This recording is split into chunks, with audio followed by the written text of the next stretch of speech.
একদিন হুসাইন রাদিয়াল্লাহু তাআলা আনহু আমার রাসূলকে বলতেছেন, না না, বলেন আল্লাহর কাছে আপনি বেশি দামি নাকি আমি বেশি দামি? তখন আমার রাসূল হেসে হেসে বলে, এ হুসাইন, আমার আল্লাহর কাছে আমি বেশি দামি। তখন হুসাইন বলে, না না না জান, আমি আল্লাহর কাছে বেশি দামি।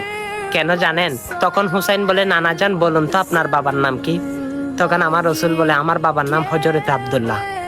তখন হুসাইন বলে, আমার বাবার নাম কি জানেন? নানা জান, আমার বাবার নাম হচ্ছে শেরে হুদা মাওলা আলী। সুবহানাল্লাহ।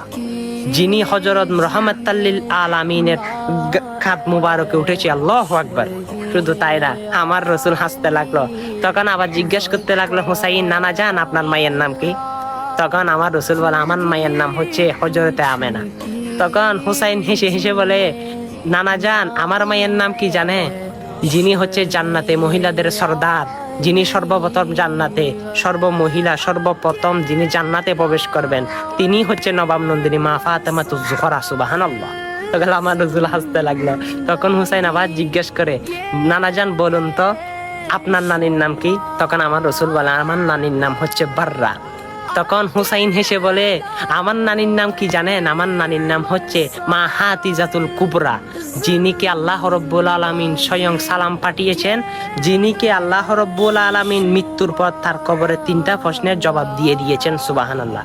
শুধু তাই না, তখন আমার রাসূল হাসতে লাগলো। হুসাইন বলে, নানা জান এবার বলেন তো আপনার নানার নাম কি? তখন আমার রাসূল বলে, আমার নানার নাম হচ্ছে ওয়াহাব জোহরি। তখন হুসাইন হাসে হেসে বলে, আমার নানার নাম কি জানেন? যিনি সরকারে কায়নাত নূরে মুজাসসাম মুহাম্মদুর রাসূলুল্লাহ সাল্লাল্লাহু আলাইহি ওয়াসাল্লাম, যিনি দুনিয়ার বাদশা, যিনি আখিরাতের বাদশা, যিনি শাফায়াতের কান্ডারি, রাহমাতাল লিল আলামিন। আল্লাহু আকবার। সকল নবীদের সর্দার। তখন আমার রাসূল বলে ফেলল, হুসাইন দেখলাম, আমি বুঝলাম তুমি আমার থেকে বেশি দামি। আল্লাহু আকবার। দেখেন আমার রাসূল হুসাইনকে কত ভালোবাসতো। সিজদায় গেলে হুসাইন সিজদায় গেলে আমার রাসূল হুসাইনের গার মোবারকে সিজদায় গেলে হুসাইন আমার রাসূলের গার মোবারকে বসে থাকতো। আমার রাসূল সিজদা থেকে মাথা তুলতো না। সুবহানাল্লাহ। এই সুন্দর সুন্দর ইতিহাসগুলো মানুষের কাছে পৌঁছান। আমার রাসূলের শাফায়াত